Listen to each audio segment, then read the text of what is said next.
नमस्कार दोस्तों, देखिए आज है 4/10/2025 और आज हम करने वाले हैं आज के करंट अफेयर्स और स्ट्रैटेजी के। ठीक है, तो चलिए शुरू करते हैं। आज का हमारा पहला क्वेश्चन है, हाल ही में कौन 500 अरब डॉलर से अधिक की कुल संपत्ति हासिल करने वाले पहले व्यक्ति बन गए हैं। ठीक, तो ये बने हैं इलन मस्क। ठीक, इलन मस्क बने हैं। इनके बारे में मैंने एक शॉर्ट वीडियो आज दिन में डाला भी था, अगर आप लोगों ने देखा होगा। ठीक है, नहीं देखा तो देख लीजिएगा। इलन मस्क जो है ये 500 बिलियन डॉलर का नेटवर्थ इनका हो गया है। ठीक है, ये सीईओ हैं किस कंपनी के? ये सीईओ हैं टेस्ला के, ठीक, स्पेस एक्स के, है ना, और ये अपने एक्स जो ट्विटर है उसके भी हैं, और भी इनकी काफ़ी सारी कंपनियाँ हैं, इंपॉर्टेंट यही है। ठीक, और इन्होंने 2025 के टॉप मतलब रिचेस्ट पर्सन कह सकते हैं ना, रिचेस्ट सबसे अमीर आदमी। ठीक, 2024 में रिचेस्ट रहे हैं। ठीक, सबसे अमीर रहे हैं। ठीक, 2024 में सबसे अमीर रहे हैं। अब इसमें जो टेस्ला की स्थापना देख लीजिए 2003 में हुई थी। कब हुई थी? 2003 में। और स्पेस एक्स की 2002 में हुई थी। और ये ट्विटर इन्होंने अभी खरीदा है। ठीक है, इतना इनके बारे में जानकारी करने वाला है कि ये जो है दुनिया के सबसे अमीर आदमी इस समय है, और पहले ऐसे व्यक्ति हैं जिन्होंने 500 अरब डॉलर से अधिक की कुल संपत्ति हासिल कर ली। ठीक, अगला क्वेश्चन है, आरबीआई ने वित्त वर्ष 2025-26 के लिए भारत के जीडीपी विकास अनुमान को 6.5% से बढ़ाकर कितना प्रतिशत कर दिया? तो ये कहते हैं 6.8%। पहले कितना था? 6.5%। ठीक है, भारत जो है दुनिया की सबसे तेजी से बढ़ती बड़ी अर्थव्यवस्था बना हुआ है। ठीक, अभी क्या है? ग्रोइंग है। इसको क्या कहेंगे? डेवलपिंग कंट्री है इंडिया भी। ठीक, डेवलपिंग है ना। और इस समय जो है रेपो रेट अभी का क्या है? रेपो रेट जो है वो है 6.5। चलो अब इसका कोई जरूरत नहीं, बाकी आरबीआई जब पढ़ाएंगे तब आपको मैं बता दूंगा। ठीक है, अगला क्वेश्चन देखिए, हाल ही में किस देश को सामाजिक सुरक्षा में उत्कृष्ट उपलब्धि के लिए प्रतिष्ठित ISSA पुरस्कार 2025 से सम्मानित किया गया है? ये किया गया है भारत को। किसको किया गया है? भारत को। ठीक है, अब इसमें जो पुरस्कार देने वाली संस्था है ISSA, इसका जो फुल फॉर्म है, ठीक, वो जानना बहुत जरूरी है। International social security association. ठीक, ये इसका पूरा नाम है। इसका मुख्यालय जो है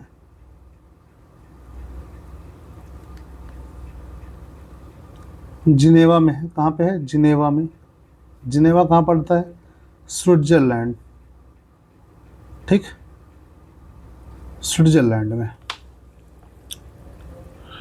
भारत को है वो outstanding achievement in social security में सामाजिक सुरक्षा में उत्कृष्ट उपलब्धि के लिए 2025 में सम्मानित किया गया है। ठीक है, अगला क्वेश्चन देखिए, हाल ही में कहाँ वर्ल्ड ट्रेड सेंटर में 11वें विश्व हरित अर्थव्यवस्था शिखर सम्मेलन WGES शुरू हुआ है? ठीक, तो ये कहाँ हुआ है? दुबई में हुआ है। कहाँ पे हुआ है? दुबई में हुआ है। WGES क्या होता है? WGES का जो फुल फॉर्म है वो है वर्ल्ड ग्रीन इकोनॉमी समिट।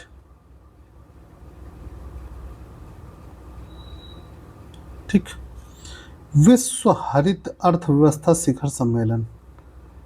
ठीक, ध्यान रखिएगा। इसकी थीम क्या है? इसकी जो थीम है बहुत जरूरी, क्योंकि थीम ही पूछते हैं। ठीक है, तो इसकी थीम है green innovation for a sustainable future. Green innovation for a sustainable future. ठीक है, ये इसकी थीम है। इसका आयोजन संस्था कौन सी है? तो देवा है, देवा। कौन सी संस्था है? देवा। आयोजन इसका जो करती है वो करती है देवा। ठीक, देवा में ये डब्लू है। ठीक, देवा। देवा का फुल फॉर्म क्या है? Dubai electricity and water authority. Water authority. ठीक है। अगला क्वेश्चन देखिए, भारत किस देश के साथ संयुक्त रूप से 13 से 23 नवंबर तक आयोजित होने वाले पहले दृष्टिबाधित महिला T20 क्रिकेट विश्व कप की मेजबानी करेगा? तो ये श्रीलंका से करेगा। किससे करेगा? श्रीलंका से। ठीक है। ये ब्लाइंड वोमेन्स का क्रिकेट है। ठीक, ये पहली बार होने जा रहा है। और पुरुषों का ब्लाइंड वर्ल्ड कप जो हुआ था वो 2012 में हुआ था। इससे रिलेटेड एक है कि ये महिलाओं का है। ठीक, पुरुषों का जो ब्लाइंड था, ब्लाइंड पुरुषों का जो वर्ल्ड कप था, वर्ल्ड कप 2012 में हुआ था। कहाँ पे? बेंगलोर में। बेंगलोर में हुआ था। ठीक है। इसकी जो आयोजित संस्था है, इस संस्था कौन सी है? इसकी संस्था है CABI। CABI इसको कहेंगे क्रिकेट एसोसिएशन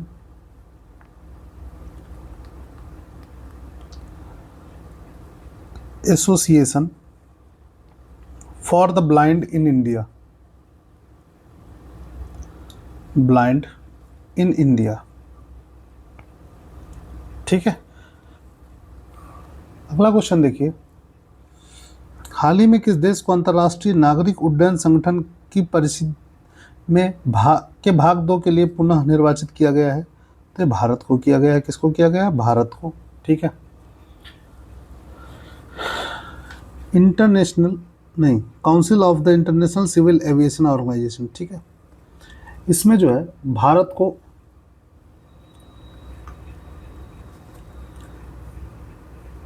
परिषद में भाग 2 के लिए पुनः निर्वाचित किया गया है। ठीक, तो इसका जो ये अंतर्राष्ट्रीय नागरिक उड्डयन संगठन है, इसका जो है मुख्यालय कहाँ पे है? इससे रिलेटेड फैक्ट में इसका मुख्यालय कहाँ पे है? इसका जो मुख्यालय है वो है कनाडा में। कनाडा के मॉन्ट्रियल में। इसमें मॉन्ट्रियल, MONTREAL, मॉन्ट्रियल कनाडा में। ठीक,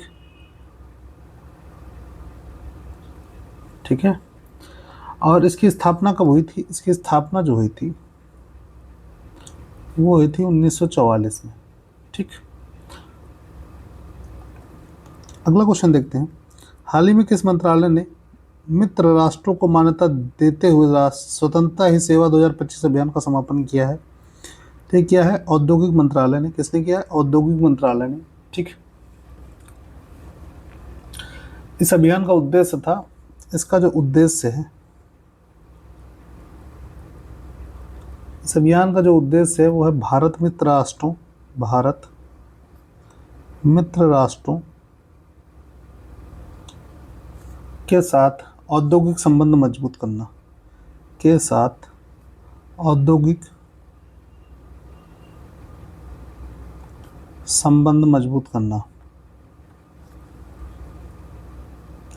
ठीक, इसका ये उद्देश्य रहा है। इस समय जो ministry of commerce and industry के मंत्री हैं वो कौन है?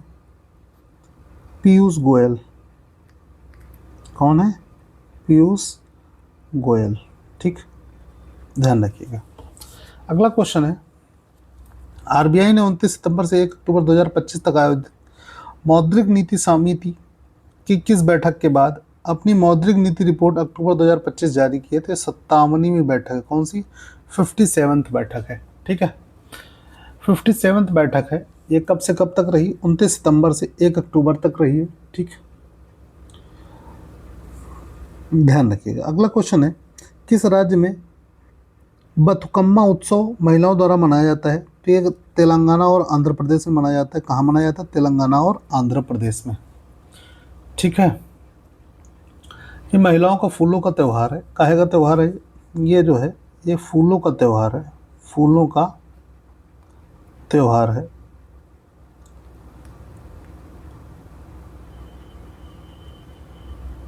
ठीक है। और इसमें देवी गौरी महागौरी की पूजा होती है। किसकी पूजा होती है? देवी गौरी की, महागौरी भी कहते हैं, ठीक है, महागौरी की। अगला क्वेश्चन देखिए, भारत की सामाजिक सुरक्षा कवरेज को वर्ष 2015 में 19% से बढ़कर वर्ष 2025 में कितना प्रतिशत हो गया है? तो 64.3% हो गया। क्या सामाजिक सुरक्षा कवरेज जो है 2015 में 19% था, अभी ये 2025 में 64.3% है। ठीक। अगला क्वेश्चन देखिए, हाल ही में किस मंत्रालय ने विशेष अभियान 5.0 के तहत अखिल भारतीय ई कचरा पुनर्चक्रण अभियान शुरू किया है? तो ये मिनिस्ट्री ऑफ माइंस मतलब खनन मंत्रालय ने। ठीक है, इसका अभियान का फेज 5 है। ठीक है, भारत में प्रतिवर्ष लगभग 10 टन ई कचरा उत्पन्न होता है। ठीक, इसकी जो नीति थी ई वेस्ट मैनेजमेंट रूल्स 2022 आई थी। ई waste management rule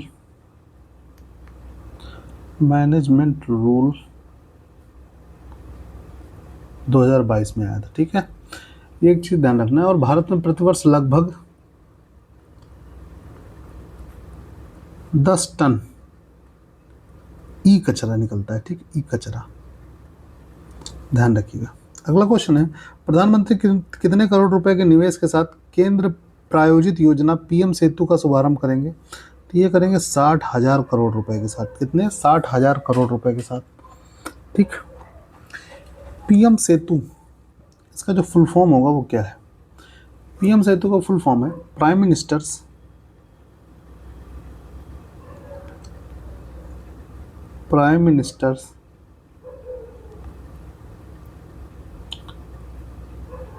scheme for economic transformation of urban areas, for economic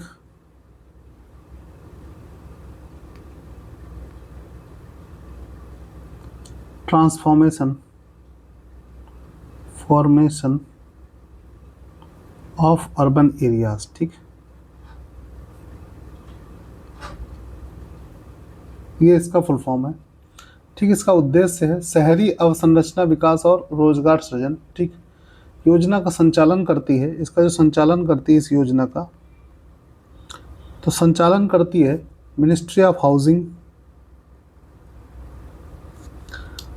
housing and urban affairs. ठीक है, ध्यान रखिएगा ये चीज। अगला क्वेश्चन है, केंद्र सरकार द्वारा शुरू राष्ट्रीय महत्वपूर्ण खनिज मिशन का लक्ष्य कब तक 1000 पेटेंट प्राप्त करना है? तो 2030 तक है। कब तक? वर्ष 2030 तक। ठीक, कितना? 1000 पेटेंट प्राप्त करना। इसका इसमें जो 24 महत्वपूर्ण खनिज शामिल है। ठीक, इस अभियान में, इस मिशन में 24 महत्वपूर्ण खनिज शामिल हैं। ठीक, इसका जो मुख्य उद्देश्य है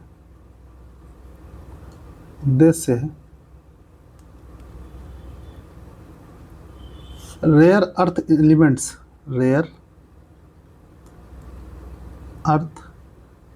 एलिमेंट्स में आत्मनिर्भरता। ठीक है, ध्यान रखिएगा। अगला क्वेश्चन है, भारत का चालू खाता घाटा वित्त वर्ष 2025-26 की पहली तिमाही में सकल घरेलू उत्पाद के कितना प्रतिशत तक कम हो गया है? तो ये 0.2% कम हुआ है। कितना? 0.2%। ठीक, इसका मतलब क्या होता है? जैसे घट गया है सकल घरेलू उत्पाद। ठीक, तो इसका ये मतलब होगा कि आयात हमारे यहाँ घटा है। इसका मतलब निकलता है कि आयात जो हमारे यहाँ है वो घट गया है और निर्यात बढ़ा है, निर्यात जो है वो बढ़ा है। ठीक, ये चीज़ है। अगला क्वेश्चन है, हाल ही में आर्थिक सुदृढ़ता सूचकांक 2025 में किस देश को प्रथम स्थान प्राप्त हुआ है? तो सिंगापुर को हुआ है। काहे में? आर्थिक स्वतंत्रता सूचकांक में सिंगापुर को प्राप्त हुआ है। ठीक, इसमें जो भारत की रैंक है 119वें स्थान पर है भारत। ठीक है, इसको जारी कौन करता है? जारी करता जो है इसके, वो है heritage foundation. Heritage foundation, heritage foundation जो है ये यूएसए का है, अमेरिका का है। ठीक, इसमें टॉप 3 में जो है आर्थिक स्वतंत्रता सूचकांक के टॉप 3 में जो हैं देश, वो हैं सिंगापुर,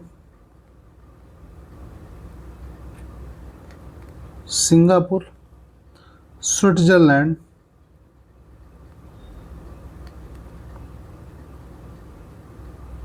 और आयरलैंड। ठीक, भारत का स्थान 119वां है। ठीक है, अब यहाँ से देखिए हमारे स्टैटिक के क्वेश्चन चालू होते हैं। स्टैटिक के हम लोग पर डे 5 क्वेश्चन करते हैं। इसमें सबसे पहला क्वेश्चन, विश्व के सबसे बड़ा मरुस्थल कौन सा है? तो सहारा मरुस्थल है। ठीक, सबसे बड़ा डेजर्ट सहारा मरुस्थल है। इसका क्षेत्रफल लगभग 9 पॉइंट, इसका जो क्षेत्रफल है सहारा मरुस्थल का क्षेत्रफल इसका लगभग 9.2 मिलियन वर्ग किलोमीटर है। मिलियन है, ठीक है, वर्ग किलोमीटर। ये उत्तरी अफ्रीका में है। कहाँ पे है? उत्तरी अफ्रीका में।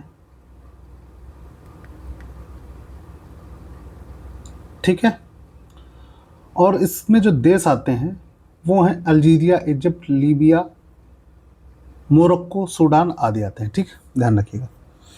और सबसे ठंडा मरुस्थल जो है वो आप लोग बताएंगे। आपके लिए क्वेश्चन है, सबसे ठंडा मरुस्थल, ये तो सबसे बड़ा रहा।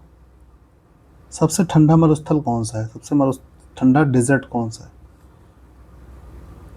ठीक है, आप कमेंट करेंगे। क्या करेंगे? कमेंट करके बताएंगे हमें। अगला क्वेश्चन देखिए, कौन सी जल डमरू मध्य रूस के चुकची प्रायद्वीप को अलास्का के सीवाड़ प्रायद्वीप से अलग करती है? तो यह है बेरिंग जल डमरू मध्य। ठीक, बेरिंग जल डमरू मध्य। इसकी जो चौड़ाई है वो लगभग 85 किलोमीटर है। चौड़ाई 85 किलोमीटर। ठीक, ये दो ओशियंस को जोड़ता है, आर्कटिक ओशियन और पैसिफिक ओशियन को जोड़ता है। ठीक, एक तरफ है आर्कटिक ओशियन, एक है पैसिफिक ओशियन। ठीक है, बीच में यह है बेरिंग पैसिफिक ओशियन। ठीक, इसका नाम जो खोजा था उनने वो थे, इसका नाम बेरिंग क्यों पड़ा है? क्योंकि इसके जो खोजकर्ता थे, इस जलमंडल खोजकर्ता, उनका नाम था विटस बेरिंग।